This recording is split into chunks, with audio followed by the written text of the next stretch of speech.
복된 부활 주일 새벽입니다.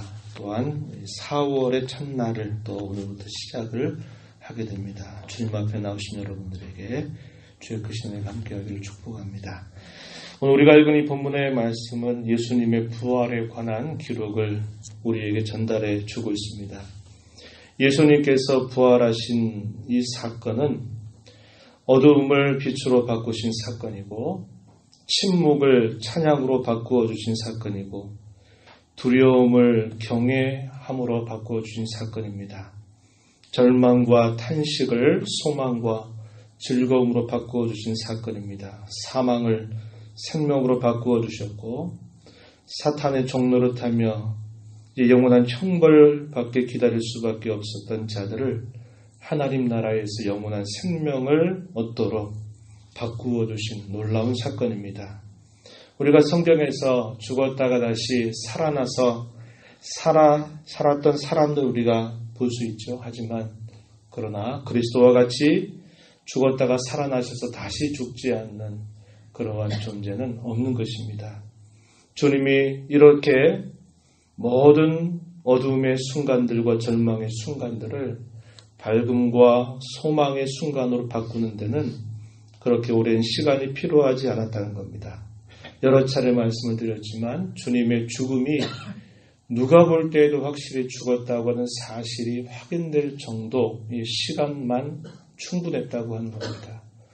주님이 온전히 죽으신 그 사실을 통해서 우리는 우리의 모든 죄와 형벌, 하나님 앞에 마땅히 받아야 할 그 모든 고통들을 주님이 다 갚아주셨다고 하는 것을 우리는 알게 되고, 주님이 이 사망의 권세를 깨뜨리신 그 사건을 통해서 이제 더 이상 사망의 권세가 왕노릇이 하지 못하는 새로운 그런 질서를 주님의 부활을 통해서 우리에게 주셨다고 하는 것입니다. 그래서 그분과 함께 연합되고 그분을 믿는 어떠한 사람이든지 그분이 새롭게 가져다 주신 이 부활의 생명 안에 동참해서 그 생명을 소유해서 살아가는 귀한 은혜를 입게 된다고 하는 사실입니다. 그 놀라운 사실이 이렇게 오랜 시간 지나서 예수님을 한 번도 보지 못한, 그분의 음성을 직접 듣지 못했고 그분이 행하셨던 일들을 한 번도 눈으로 본 일이 없지만은 우리가 그 주님을 본 것보다도, 직접 듣는 것보다도, 어떤 사건을 목격한 것보다도 더 분명하게 우리의 가슴에 모시고 살아가는 귀한 은혜를 입게 된 것입니다. 오늘 우리가 읽은 이 본문의 말씀은 안식일이 지나고 난 다음에 예수님을 가까이서 늘 사랑했던 여인들이 예수님의 시신에 향품을 바르기 위해서 준비해 두었던 향품을 가지고 이른 새벽에 예수님이 안치되어 있는 무덤을 향해서 찾아가는 모습을 봅니다. 1절 말씀에 안식일이 지남에 막달라 마리아, 야고보의 어머니 마리아, 예수님을 낳아주신 마리아를 말하죠. 살로메가 가서 예수께 바르기 위하여 향품을 사다 두었다가 안식 후 첫날 매우 일찍이 해돋을 때에 그 무덤으로 갔다. 이렇게 알려줍니다. 그러면서 걱정이 생겼어요. 무슨 걱정입니까? 그 무덤을 큰 돌로 가려놨는데 이 돌을 과연 누가 옮겨줄 것인가? 이에 대한 염려가 있는 겁니다. 주님께 향품을 바르려고 준비해 두었는데 그 무덤 문을 열지 못한다면 어떻게 될까 하는 그런 염려를 가지고 서로 이야기하면서 급히 예수님이 안치된 무덤을 향해 찾아갑니다. 그런데 놀라운 것은 그 무덤 문이 열려 있었다라고 하는 것이고 그 무덤을 지켰던 경비병들은 없었다고 하는 겁니다. 이들은 혼비백산해가지고 깜짝 놀라서 어떻게 하나 하면서 보고하러 간 겁니다. 무덤 문은 열려 있었고 그 무덤 속에 들어가 보니 한 천사, 흰옷 입은 한 천사가 있었습니다. 오늘 본문에서는 청년이라 이렇게 표현되어 있습니다. 그것을 보고 얼마나 놀랐겠어요? 그리고 그 무덤은 가지런히 정돈되어 있는 그런 모습을 본 것입니다. 그 천사가 그들에게 말합니다. 6절 놀라지 말라. 너희가 십자가에 못 박히신 나사렛 예수를 찾는구나. 그가 살아나셨고 여기 계시지 아니하니라 보라 그를 두었던 것이니라.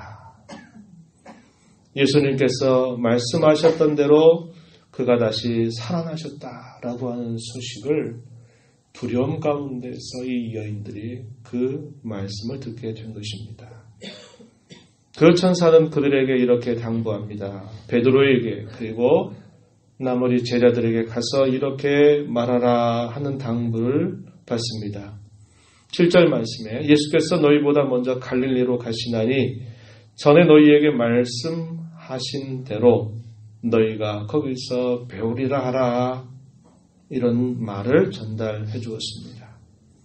마가복음 14장 27절 28절 말씀에서 우리가 읽었던 대로 예수님께서는 십자가를 지시기 전날 밤에 제자들과 함께 만찬을 하셨고 그들의 발을 씻기시고 그들에게 떡과 포도주를 주면서 내가 너희를 위해서 주는 나의 몸이고 너희를 위해서 주는 나의 피다라고 말씀을 하시고 난 다음에 이렇게 예수님이 말씀하셨죠. 너희가 다 나를 버릴 것이다. 나를 배반할 것이다. 그러나 내가 살아난 후에 너희보다 먼저 갈릴리로 갈 것이다. 거기서 만나자. 이렇게 말씀하셨습니다. 이 말씀하셨던 것을 이 여인들에게 되뇌이면서 주님이 십자가를 지시기 전에 여러분들에게 하셨던 그 말씀을 기억하고 주님 살아나셨으니 갈릴리로 가서 예수님을 만나라 이런 말을 전달하라고 하는 명령을 받게 되었습니다. 이 여인들이 이 말을 듣고 얼마나 놀랍고 얼마나 두려웠을까요? 그들의 반응에 대하여서 8절 말씀에 여자들이 몹시 놀라떨며 나와 무덤에서 도망하고 무서워하며 아무에게 아무 말도 하지 못했다. 그러나 이 여인들이 아무 말도 하지 않았다는 말은 그 순간에 두고 한 말입니다. 부활하신 주님이 처음 나타난 인물에 대해서 오늘 본문은 막달라 마리아, 이쪽에 귀신에게 일생가하도록 끌려다니면서 종로를 했던 여인, 그러나 예수님의 치유 사건을 통해서 건진받았던 이 막달라 마리아에게 먼저 예수님께서 부활하신 모습으로 나타나시게 됩니다. 예수님의 부활을 목격했던 그 여인은 예수님과 함께했던 제자들을 향해서 찾아가서 그들에게 이 부활의 소식을 알리게 됩니다. 예수님께서 살아나셨다.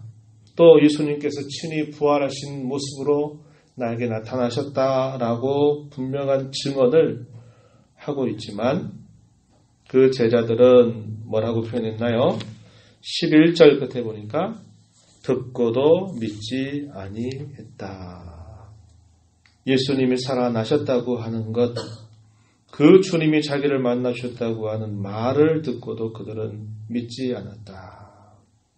그들이 얼마나 그들의 영적인 눈이 어두워져 있었는가 하는 것을 우리는 볼 수 있습니다. 주님을 향해서 장담했던 일들, 그러나 하염없이 아무 손도 써보지 못한 채 무너져 버리고 주님이 계셨던 그 현장에서 다 떠나버렸던 그들의 모습과 또 그들의 가책, 양심의 가책들, 주님을 향한 배반, 주님이 그렇게 죽으신 것으로 이제 모든 것이 다 끝나버렸는가 하는 것에 관한 깊은 절망감, 이런 것들이 서로 그들의 마음을 혼미케 하였을 것이고, 그래서 그런 부활의 소식이 들렸음에도 불구하고 그들은 그 사실들을 믿지 않았다, 이렇게 표현되어 있습니다. 주님께서는 그 후에도 엠마오로 향하는 두 제자에게 나타나셔서 그들의 갔던 그 걸음을 되돌려서 다시 예루살렘으로 돌아오게 하셔서 우리가 엠마오로 가던 중에 부활한 주님을 만났다. 그분이 이렇게 말씀해 주시더라 하는 것을 벅찬 가슴을 가지고 와서 그 제자들에게 그 소식을 알리지만 여전히 그들은 어떤 태도였습니까? 13절 끝에 보니까 역시 믿지 아니하니라. 이렇게 표현하였습니다. 그러자 주님께서 이 11제자, 유다는 이미 예수님의 곁을 떠나버렸죠. 이 11제자들이 모여있는 그곳에 주님께서 또다시 나타나신 겁니다. 그래서 주님이 한편으로는 그들에게 평강을 전하시지만 그들이 그렇게 여러 모습들을 통해서 주님의 부활을 듣게 함에도 불구하고 믿지 않는 그들의 불신과 그들의 마음이 완악한 것을 심히 꾸짖으시는 일들을 하셨다고 하는 것입니다. 그래서 14절 가서 보면 왜 주님이 그렇게 그들을 꾸짖으셨느냐. 그들의 불신감입니다. 그들의 마음이 완악해서 들어도 깨닫지 못합니다. 주님의 부활의 소식을 믿지 아니했기 때문에 주님께서 그러한 꾸짖음을 하셨다. 이렇게 표현되어 있는 겁니다. 주님은 말씀하셨죠. 내가 너희를 버리지 않겠다. 요한복음 13장 1절에서 세상에 있는 자기 사람들을 사랑하시되 끝까지 사랑하셨다. 이렇게 표현했습니다. 짓밟힐 것 아셨고 배반당할 것 다 아셨지만 지금은 너희가 이런 정도밖에 되지 못하지만 내가 너희를 나의 부활의 증인으로 내가 세상 가운데 너희를 보내겠다라는 그런 주님의 메시지를 전달해 주고 계십니다. 15절 보십시오. 너희는 온 천하에 다니며 만민에게 복음을 전파하라. 그 복음이 뭘까요? 예수께서 우리를 위하여 죽으셨다. 예수께서 우리를 위하여 다시 사셨다. 라고 한 이 복된 소식을 전하라고 이 제자들을 파송하시게 됩니다. 물론 이것이 바로 이 순간에 있었던 일들은 아니에요. 이 사이에 40일이라고 하는 기간 동안 주님은 부활하신 모습으로 제자들에게 여러 차례 나타나셔서 하나님 나라의 복음을 말씀하셨다라고 알려줍니다. 제자들과 40여일을 이제 보내시다가 오순절 명절이 다가오기 직전에 예수님께서 승천하시면서 이 제자들에게 부탁하신 위대한 명령, 이것이 너희는 온 천하에 다니며 만민에게 복음을 전파하라고 하시는 주님의 명령이었습니다. 그 복음의 전파를 통해서 두 가지의 반응이 나타날 것을 말씀하셨어요. 16절 보면 세를 믿고 세를 받는 사람은 구원을 얻겠지만 믿지 않는 사람은 정죄를 당하리라. 그들이 전하는 이 복음은 사람을 살리기도 하고 사람을 정죄하기도 하는 놀라운 권세를 가지고 있음을 주님께서 말씀하시면서 그들을 부활의 증인으로 세워서 그 부활을 전하도록 그런 명령을 주께서 내려주셨다라고 하는 것입니다. 오늘 저와 여러분이 부활하신 그 주님의 귀한 기록들을 우리가 살펴보면서 주님은 한결같은 사랑을 그 제자들에게 베풀어 주셨다고 하는 사실들을 기억합니다. 믿음이 없는 그들을 내쳐버리지 아니하시고 믿음 없는 것들을 아시면서 그 믿음을 깨우쳐 주시고 주님이 친히 말씀하신 것처럼 그분은 다시 살아나셨다고 하는 사실들을 일깨워 주고 주님이 40여일 동안 그들과 함께 하면서 주님이 말씀하셨던 것들을 새록새록 깨닫게 하시면서 이 복음의 증인으로 살도록 그들을 다시 일으켜 세우시고 내보내시는 주님의 한결같은 사랑을 우리는 보게 되는 것입니다. 그 한결같은 사랑, 어제나 오늘이나 영원토록 변함없으신 그 주님께서 오늘 저와 여러분에게 이러한 은혜를 베풀고 계시다고 하는 사실을 우리는 잊지 말아야 합니다. 주님의 부활과 함께 우리의 모든 죄의 값이 다 치러졌고 주님의 다시 사신과 함께 우리가 영생의 선물을 소유하게 되었다고 하는 이 사실들을 우리가 다시 한번 기억하면서 주님의 죽음과 부활을 기뻐하며 그 부활의 소식을 우리의 생에 다하도록 그 부활을 전하며 살아가는 저와 여러분 또 우리 교회가 되어야 할 것입니다.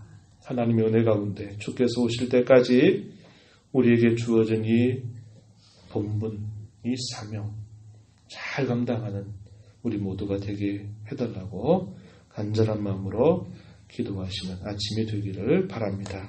하나님 아버지 감사합니다.